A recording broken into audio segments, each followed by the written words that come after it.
In this episode, we'll be taking a closer look at how FNaF World handles difficulty and how that can be manipulated in the save files. The game has two default difficulty settings, normal and hard. These can be selected when you first open a save slot and will automatically apply the selected difficulty level to the gameplay. If playing casually, this can't be changed unless you restart and overwrite the save. That's where the save files come into play. In the info file can be found up to 3 diff entries, one for each save slot. Changing this will change what displays on the menu for each save slot, but will not actually make anything different in-game. For that, we need to look at the FNaF W files. This will also be a variable named diff.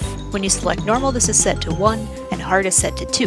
This number is used as a multiplier defining enemy HP and attack damage, as well as how much XP and Phas tokens you receive from defeating them. In general, enemies in hard mode are twice as hard to defeat because of this. The only exceptions to this are Dude, Chipper's Revenge, and Chica's Magic Rainbow, which all have set HP regardless of the difficulty. Dude and Chipper's Revenge do, however, increase their attack power on hard mode, meaning they are still technically more challenging. The diff variable is also used to determine whether or not you can access the hard mode ending after defeating security. If set to 1, you get the normal mode ending dialogue upon entering the red tent. Only if diff is set to 2 will you be allowed to progress and fight Dude, as all other numbers will also give you the normal mode ending.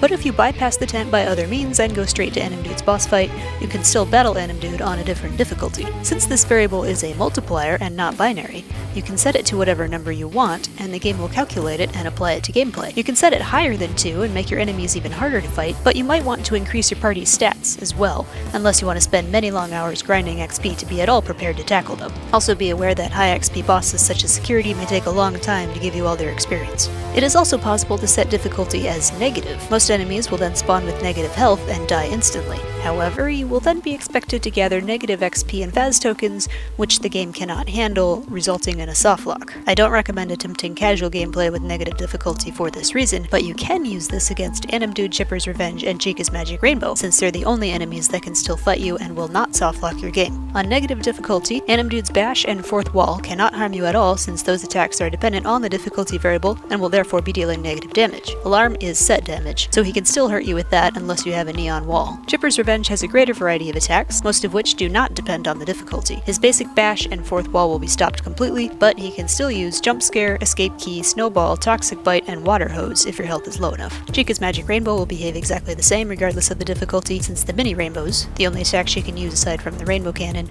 have set damage. So now you can challenge yourself to beat modes harder than hard mode if you wish. If you found the game too easy before, I'm sure you won't now. Let me know how it goes and tell me what you'd like to see me cover next. See ya!